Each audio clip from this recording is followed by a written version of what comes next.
सुप्रभात प्यारे प्यारे बच्चों, कैसे हो? मज़े में सभी बच्चे आनंदपूर्वक हैं। और सब बच्चों, आज हम अपनी हिंदी की कक्षा में वाटिका से पाठ करेंगे। पाठ 9, शाबाश केतन। हमारे पाठ का नाम क्या है? शाबाश केतन। इस पाठ में बेटा एक सीख है हम सभी के लिए, बच्चों आप सब लोगों के लिए, जो आप लोगों को स्वावलंबी बनाती है, बनने की सीख देती है। यानी अपना काम स्वयं करना चाहिए। वो घर के कामों में हमें हाथ बटाना, अपनी माँ की मदद करना चाहिए, जिससे हमें बहुत खुशी मिलती है। देखिए इस पाठ के अंदर जो है एक बच्चा है 12 साल का, और केतन है उसका नाम। वो कहता है कि 12 साल में यह पहला मौका है जब केतन अपनी माँ से दूर जा रहा है, अपने अपने मामा जी के साथ। पहले वो मना कर देता है कि मैं नहीं आऊँगा, उसी गर्मी की छुट्टियां हैं, कि मेरा माँ के बिना मन नहीं लगेगा। और उसके बाद उसके मामा जी उसे कहते हैं कि यदि तुम्हें माँ की याद आए तो मुझे तुम 2 बार माँ माँ कहना, बस मैं तुरंत हाजिर हो जाऊंगा। और माँ भी खुश हो जाती है और कहती है कि बेटे मैं तो बस माँ हूँ, लेकिन मामा में तो 2 माँ हैं, तो तुम ज़रूर जाओ। माँ ने समझाया तो वो मान गया और अपना जाने के लिए तैयार हो गया। अब वो कहता है हाँ हाँ माँ मैं समझ गया। केतन बीच में ही बोल पड़ा। अब वो कहता है वैसे भी उसे मामी, पुष्कर भैया और निखिल भैया से मिले बहुत समय हो गया है। शिवम अंकल की शादी में सब इकट्ठा हुए थे, कितना मज़ा आया था। खूब धमा चौकड़ी की सबने, कितना नाच किया। खाने की तो किसी को भी सुध नहीं थी। और जब जयमाला हो रही थी तब जयमाला हो जाने के बाद सब खाना खाने पहुँचे थे। आधे आइटम तो ख़त्म ही हो गए थे, ना आइसक्रीम ना हलवा।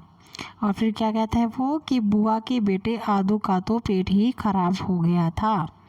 अब वो कहता है सब बता रहे थे कि उसने एक एक करके पूरे 5 डोसे खाए थे। अगले दिन सब ने उसको खूब चिढ़ाया, क्योंकि उसका पेट खराब हो गया। शादी में उसको अच्छा लगा, तो आप सब भी खाते हो ना आपकी पसंद सी चीज़ें, ऐसे उसने भी खाया। तो सब उसको क्या क्या चिढ़ा रहे थे, आदू भैया तुमने दावत खूब उड़ाई। अब जो है आए दिन मामा मामी, पुष्कर भैया और निखिल भैया से फ़ोन पर तो वो बात करता था, और व्हाट्सएप से खूब वीडियो कॉल भी होती थी। लेकिन फिर क्या, बैठकर बातें करने में तो और मज़ा आता है ना। तो इसलिए क्या है, वो मामा ने ज़्यादा कहा और माँ ने भी हामी भर दी। तो केतन जो है अपने मामा जी के साथ उनके घर आ गया। और वहाँ जब वो पहुँचा तो जब उसका बहुत अच्छा वेलकम हुआ, ज़बरदस्त वेलकम हुआ। माँ की उसे याद आने लगी वहाँ आकर। अब वो उसका थोड़ा सा फीका सा हो गया चेहरा।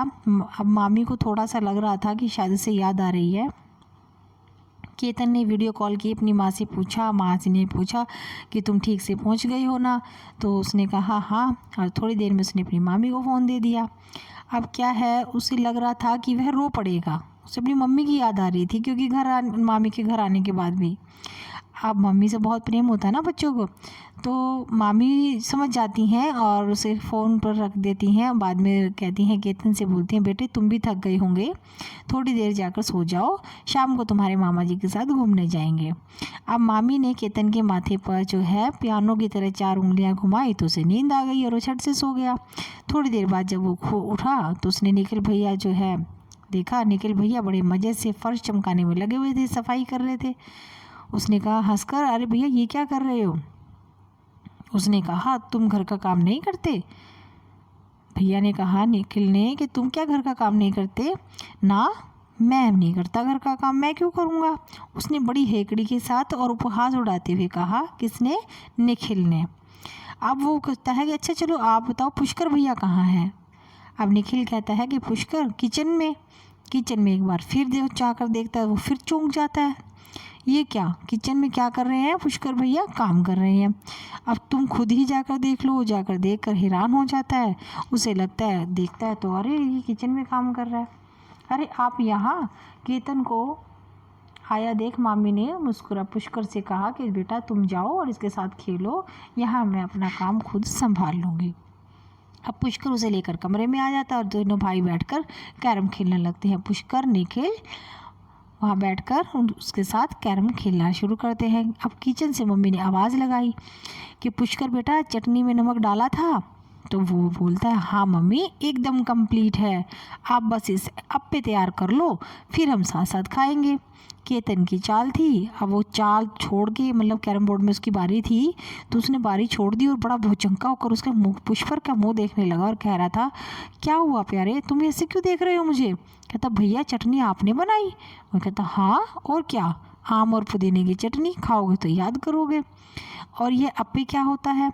फिर उसने कहा भैया ने उसके कि मैंने कल ही यूट्यूब पर यह नया नाश्ता खोजा है, आज पहली बार बन रहा है, आज तुम भी खाना। हम लोग बाज़ार की चीज़ें कम ही खाते हैं, बस मिलजुल कर सभी काम कर लेते हैं और घर में सब चीज़ तैयार करके घर से ही बनाते हैं। कहता अरे वाह, केतन चकराया सा देख कर बड़ा हैरान हुआ। हम उम्र है उसके दोनों भाई। अब वो कहता है कि वो तो बस सारा दिन अपने घर में मोबाइल में गेम ही खेलता रहता है और भला किचन या घर के कामों में तो उसका कोई लेना देना भी नहीं है। अब वो कोई काम अपने घर में नहीं करता, ना अपनी माँ की कोई हेल्प करता। वो कहता है माँ खुद ही सारे काम खुद करती है, सुबह जल्दी उठती हैं 4 बजे और रात को 10 बजे तक मतलब उनकी छुट्टी नहीं होती। कैसे थक कर चूर हो जाती होंगी बेचारी।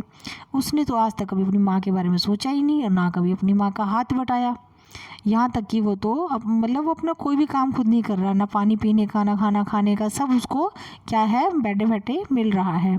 यहाँ तक कि वो कहीं भी अपने कपड़े डाल देता है, कहीं भी बस्ता डाल देता है, माँ हर समय उसका फैलाव को ही ठीक करती रहती है। उसकी किताबें से बेड पे बैठा तो किताबें फैला दी, माँ ने उठा दी।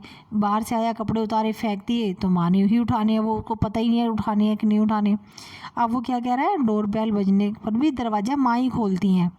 उसे कुछ चाहिए होता है तो बस हुक्म देता है, क्या कहता है, माँ ये ले आना, माँ वो ले आना। और बेचारी माँ वो भी हंसते हंसते हंसते उसे सब कुछ हाथ में लाकर दे देती हैं। अब देखो वो कुछ भी काम नहीं कर रहा है, खुद ही उसको ये एहसास हो रहा है बेटा देखो इस पार्ट में कि उसके भाई कितना काम और कैसे हेल्प अब उसकी मामी की कर रहे हैं। और वो तो अपनी माँ की कभी भी नहीं हेल्प करता, अपनी माँ के बारे में वैसे तो बहुत प्यार करता है लेकिन अपनी माँ की कोई हेल्प करने में उसका कोई इंटरेस्ट नहीं होता। अब निखिल ने केतन को हिलाया और कहा क्या हुआ, तुम क्या सोचने लगे हो? केतन अनमना सा हो गया और कैरम की बिखरी हुई सारी गीटियों को समेटते हुए बोला कि मेरा मन नहीं है, मेरा खेल में मन नहीं लग रहा, मुझे तो घर की याद आ रही है। आप क्या है, वो सब कहते हैं अच्छा अच्छा माँ की याद आ रही है। तब मामा आ गए और हंसकर बोले तो बोलो फिर 2 बार मामा। मामी भी नाश्ता लेकर आ गई, पुष्कर और निखिल उसे प्लेट में रखने लगे। केतन ने अप्पे देखकर आंखें बड़ी की और बिल्कुल नया गोलगप्पों की तरह जो है सामान उसे दिख रहा था। फिर केतन ने मामा से कहा मामा माँ से बात करवाओ ना प्लीज़। हाँ अभी लो। और उसके मामा ने एक वीडियो कॉल लगाई और उसकी बात करवाई माँ से। जैसे उसने स्क्रीन पर अपनी माँ को देखा उसका रोना निकल गया, उसका मन जो है उदास हो गया। उसकी माँ ने कहा कैसा है मेरा बेटा? तो बोलता मैं ठीक हूँ माँ, नाश्ता करने जा रहा था। थोड़ा रुक कर केतन ने पूछा आपने नाश्ता कर लिया माँ? तो माँ ने कहा नहीं बेटा अभी थोड़ा काम है उसे निपटा लूँ मैं फिर करूँगी। अब केतन के मन में मोबाइल पर ही आया कि माँ को प्यार कर ले और उसने कहा माँ देखना वापस आने पर मैं आपका कितना ख्याल रखूँगा, पुष्कर और निखिल की तरह मैं भी। और चुप हो गया। लेकिन केतन ने जो भी कुछ कहा ना वो होठों से हिलकर रह गया क्योंकि वो बड़ा गिल्टी महसूस कर रहा था इस चीज़ से कि मैंने अपनी माँ की कभी हेल्प की ही नहीं। क्या बात है केतन, क्या कह रहा है? आवाज़ नहीं आ रही। कुछ नहीं माँ, आपके लिए मैंने गिफ्ट सोचा है। माँ कहती है गिफ्ट? अच्छा तो भला बताओ क्या है वो? कहता नहीं मैं वापस आने पर आपको बताऊँगा दिखाऊँगा। माँ उसे निहारती रह गई। तब तक मामी ने एक अप्पे उठाकर उसके मुंह में डाल दिया और कहा कि बाकी बातें ब्रेक के बाद, सब नाश्ता कर लो। मोबाइल पर माँ के चेहरे की चमक जो है बहुत साफ दिखाई दे रही थी और केतन का मन तो चमक उठा था, धमक उठा था। तो ये पाठ था बेटा, इसमें एक सीख ये है, उसने ये सीखा कि माँ भी सारा दिन काम करती है तो हमें अपने काम सुव्यवस्थित ढंग से स्वयं करने चाहिए। अगर आप बच्चे हो हमें बच्चों की तरह अपना काम करना चाहिए। अपने अपने जो आपके आप स्कूल से जाते हो अपनी यूनिफॉर्म है, शूज़ है, उसे प्रॉपर वे में सही जगह पे रखें। अपने बस्ते को संवार के रखें। किताबें, कॉपी, पेंसिल आपको आपकी बैग में एक ही जगह मिल जानी चाहिए, उसे उठाओ और वहीं रख दो, ताकि ना तो इधर मिसमैनेज हो, ना ही मम्मी को भी डबल काम करना पड़े।